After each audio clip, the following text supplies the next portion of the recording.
Assalamualaikum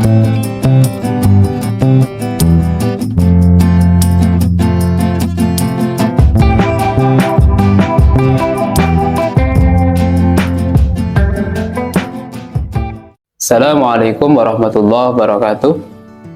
Baik teman-temanku yang saya cintai, Alhamdulillah pada kesempatan kali ini berjumpa lagi dengan saya. Seperti biasa, saya akan berbagi dengan kalian, di mana pada pembahasan sekarang ini saya akan membahas bagaimana diri kita bisa memaafkan keluarga kita.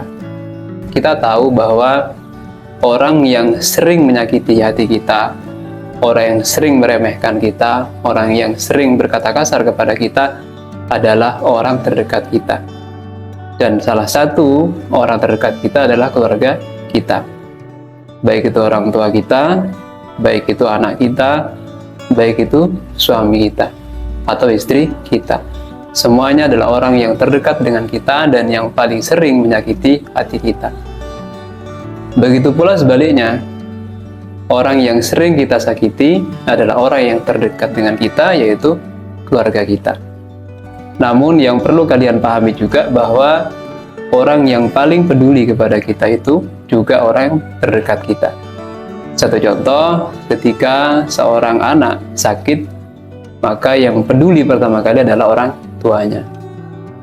Ketika orang tua sakit, yang peduli, yang perhatian pertama kali adalah anak-anaknya.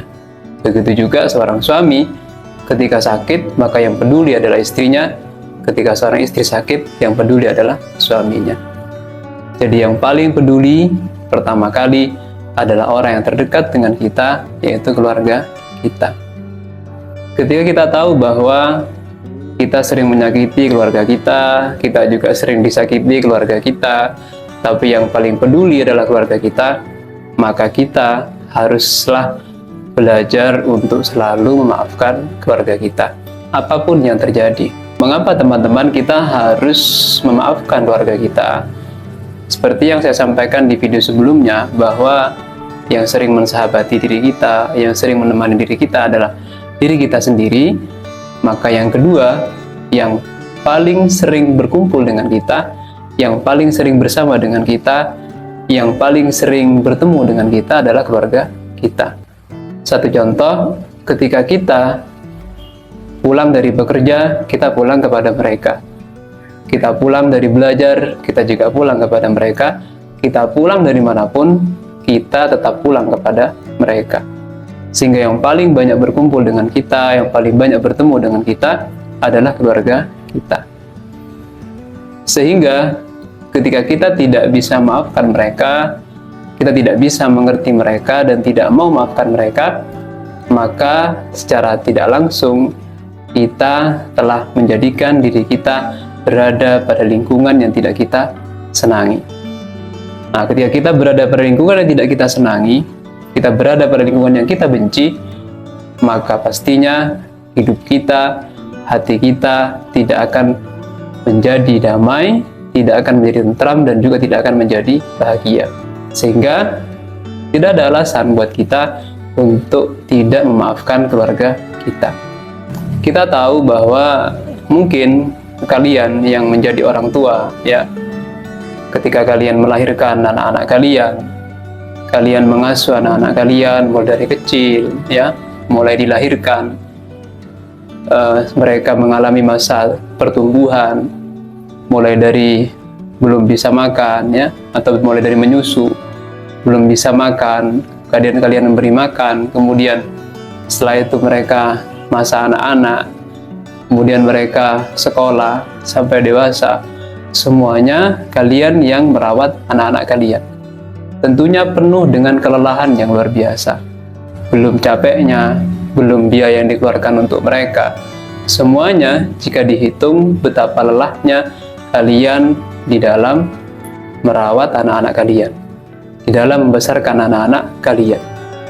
Sehingga ini yang kemudian orang tua menjadi perhitungan kepada anaknya. Apalagi misalnya seorang anak belum bisa membalas kebaikan orang tua, atau mungkin bisa dikatakan seorang anak belum sukses dalam kehidupannya. Sehingga kemudian orang tua belum bisa mendapatkan sesuatu yang diharapkan dari seorang anak. Begitu pula ketika ada seorang anak kepada orang tuanya. Pada orang tuanya yang mulai kecil marah-marah, ya, atau mungkin minta uang jajan yang belum dikasih, atau mungkin mau sekolah tidak ada biaya, mau kuliah tidak dikuliahkan, sehingga seringkali seorang anak juga membenci orang tuanya karena merasa dirinya tidak disayang. Akan tapi seringkali seorang anak tidak mau mengerti bahwa sebenarnya orang tuanya itu tidak memberinya karena keterbatasan ekonomi keluarga. Nah, ini yang harus kita pahami antara satu dengan yang lainnya. Atau juga seorang suami kepada istri, atau istri kepada suami.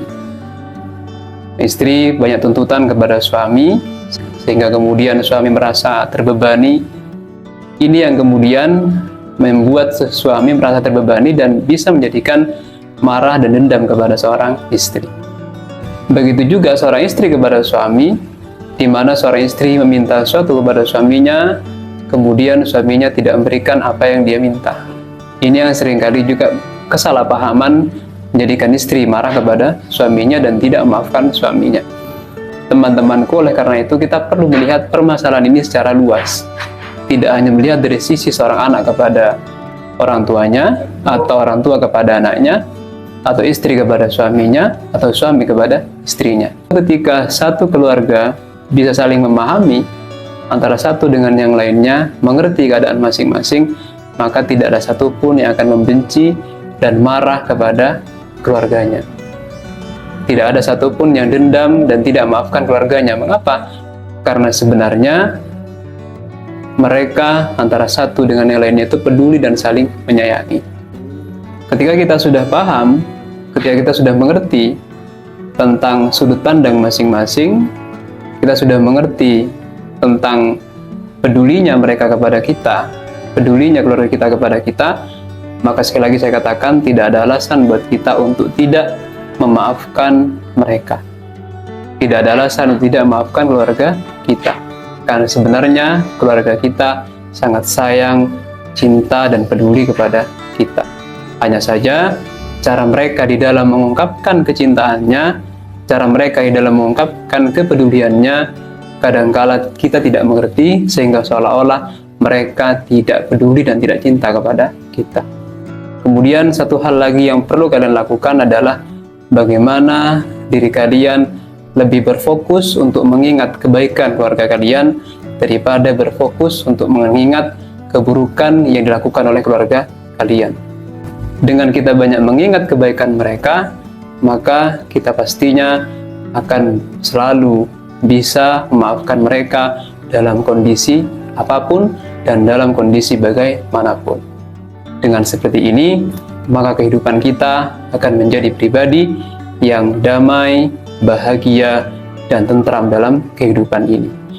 Di mana kebahagiaan, ketentraman, dan kedamaian yang kita dapatkan di dunia ini juga akan dibawa pada kehidupan setelah kematian.